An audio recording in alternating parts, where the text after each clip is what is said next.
বিসমিল্লাহির রহমানির রহিম। আসসালামু আলাইকুম। জনতা রান্নাঘর থেকে সবাইকে জানাচ্ছি শুভেচ্ছা। আশা করি সবাই ভালো আছেন।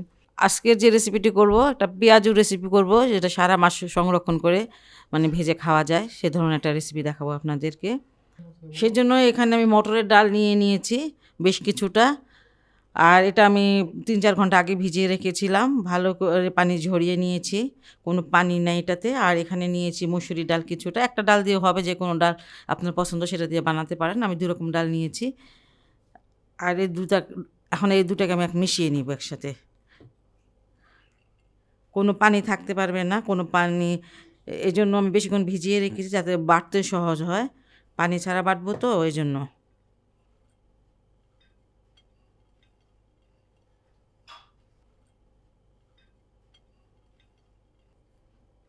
আপনারা এটা শিলবাটায় করে নিতে পারেন, সেটাও খুব ভালো হয়। ডালটাকে আমি নিয়ে নিয়েছি আর এটা এখন ব্লেন্ড করে নিব। ডালটা ব্লেন্ড করে নিয়েছি, কোনো পানি দিয়ে নেই। আপনারা দেখে হয়তো বুঝতে পারবেন, এমন হবে। পুরা একদম মিহি হবে না। আর আমরা যেমন পেঁয়াজুটা করি একটু একটু হালকা হালকা, একটু মানে আধা ভাঙাও না, আধা ভাঙাতে একটু বেশি থাকে, ওরকম করে করে নেবেন আপনার যেমন পছন্দ করেন। আর আমি দেখাচ্ছি কিভাবে আপনারা মানে রাখবেন। প্রথমে হয়তো আপনারা যে কোনো এমন একটা বক্স, বাইর থেকে ছোট, বাইর থেকে বড়, যার ফ্যামিলি যতটুকু লাগে, প্রতিদিন লাগে বা একবার নিয়ে ২ দিন বানাতে পারেন অমন করে। যেমন এতটুকু আমি রেখে দিব। এটা এইভাবে করে করে আমি এখানে কম ডাল করেছি। আপনারা যাদের মাস জুড়ে রাখবেন তারা বেশি করে করবেন। প্রসেসটা শুধু দেখিয়ে দিব। যে এইভাবে রেখে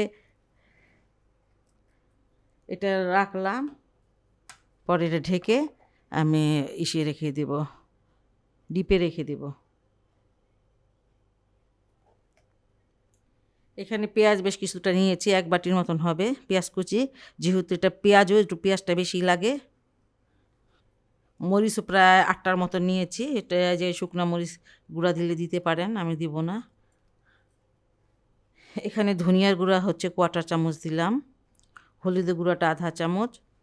জিরার গুঁড়াটাও ১/২ চামচ থেকে কম, ১/৪ চামচের মতন। আদা রসুনের পেস্ট ১ চামচ। লবণটা স্বাদ মতন দিলাম।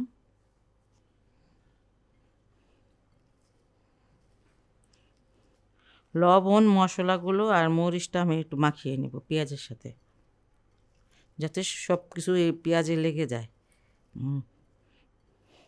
ঝালটা নিজের মতন করে দিবেন। অনেকে হয়তো কম খান বা বেশি খান। দেখেন আমি কিভাবে মাখাচ্ছি। খুব মানে চেপে চেপে মাখাবেন না, তাহলে পেঁয়াজ থেকে কিন্তু বেশ রস বের হয়।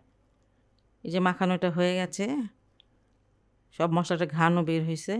আর এখানে এই যে ডাল নিয়ে নিয়েছি, আন্দাজ মতন ডালটা নেবেন, আপনারা যেমন যতটুকু লাগবে ওইভাবে নিয়ে নেবেন। আর যদি আপনারা মশলাটা কম খান, অনেকে হয়তো অনেক মশলাটা দেন না, পেঁয়াজুতে কিন্তু আমি সব মশলা দিই। আমি মাকে যেভাবে দেখেছি সেইভাবেই মানে করি বড়াটা। বড়াটা না, পেঁয়াজু।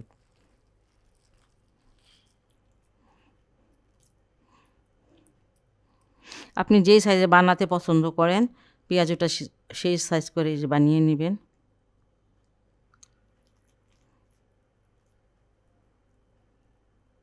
এই ধরনের একটা ছড়ানোর প্লেট নিয়ে নিবেন। আর এইভাবে মানে পেঁয়াজগুলো বানিয়ে পেঁয়াজের আকারে মানে যেমন করে বানান, বানিয়ে এটা ডিপে ১ ঘন্টার জন্য রেখে দেবেন, যাতে একটু শক্ত হয়।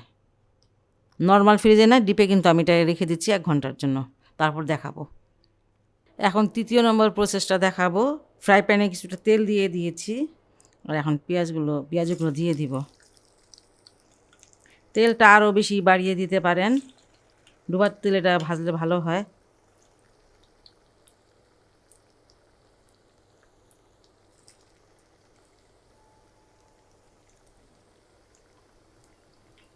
এটা আমি মিডিয়াম আঁচে ৩ মিনিট ভেজে নিব, মানে আধা ভাজা করে নিব। ৭-৮ মিনিট লাগে পেঁয়াজটা ভাজতে ভালোভাবে ক্রিস্পি করে। আর একটু শক্ত, আপনারা বুঝতে পারবেন। এই দেখেন শক্ত হয়ে গেছে। এখন এটা আপনি উল্টিয়ে দেন।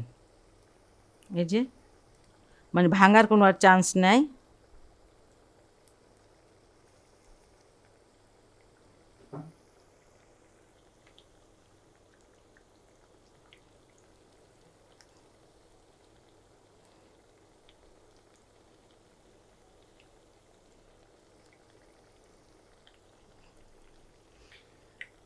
এই যে আমি এখন এগুলো উঠিয়ে নিব, এটা আমি আদা ভাজা করে নিয়েছি।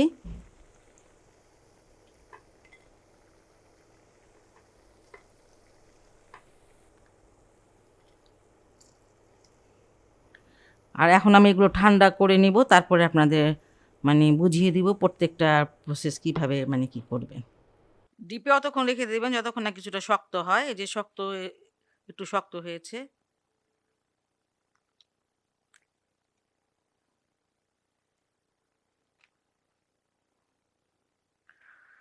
আর এই যে এখানে আদা ভাজা করে রেখেছিলাম সেগুলো, এগুলো আদা ভাজা করে আরো অনেক বেশি মানে রেখে দেবেন। এটা এই বক্সটা ভরে রাখা যায়। আমি অতগুলো ভাজি নাই, কম ভেজেছি শুধু দেখানোর জন্যই। দেখেন ১ নাম্বারটা হচ্ছে আপনি ডালটা বেটে কোনো কিছু দিবেন না। উম ডালটা বেটে আপনি ডিপে যতটুকু পরিমাণ আপনার লাগে প্রতিদিন অতটুকু রেখে দিবেন। আর ৩-৪ ঘন্টা আগে নামিয়ে রাখবেন। বরফটা গলতে সময় লাগে। আর এটা হচ্ছে ২য় প্রসেস, এটা হচ্ছে আপনার সবকিছু মসলা-টসলা দিয়ে যা, যা দেওয়া লাগে পেঁয়াজ-উতু সবকিছু দিয়ে তারপরে এভাবে বানিয়ে, বানিয়ে একটু ডিপে রেখে দেবেন। শক্ত হয়ে গেলে তারপরে এইভাবে করে রেখে দিবেন। আর ৩য় প্রসেস হচ্ছে আপনি এটা আদা ভাজা করে, এটাতে সময়টা কম লাগবে পরবর্তীতে ভাজতে। আদা ভাজা করে রেখে দেবেন। আপনার আসলে যেটা পছন্দ হয় আপনি সেই রকমই মানে করবেন। আর এতে অনেকটা সময়ও বেঁচে যাবে। একদিন একটু কষ্ট করে এগুলো সবকিছু বানিয়ে নিয়ে আপনি মাসটা জুড়ে পুরা রোজার মাসটা আপনি এটা কিন্তু বানিয়ে, বানিয়ে খেতে পারবেন। অনেকে চাকরিজীবী মহিলারা আছেন, যারা চাকরি করেন তাদের জন্য এটা খুবই সুবিধাজনক একটা জিনিস। যাই হোক, খুব সহজ এবং ভালোভাবে আপনাদের এটা আমি দেখিয়ে দিলাম। আপনাদের যদি আমার এই রেসিপিটি ভালো লাগে বা কোনো কাজে আসে তাহলে অবশ্যই, অবশ্যই বাসায় ট্রাই করবেন। আর আমার চ্যানেলকে লাইক, কমেন্ট, সাবস্ক্রাইব করবেন। সবাই ভালো থাকবেন, সুস্থ থাকবেন, নিরাপদে থাকুন এই দোয়া করি। আল্লাহ হাফেজ। এখন আমি সবগুলো ডিপে রেখে দেব। ৩ টাকেই ডিপে রেখে দেব।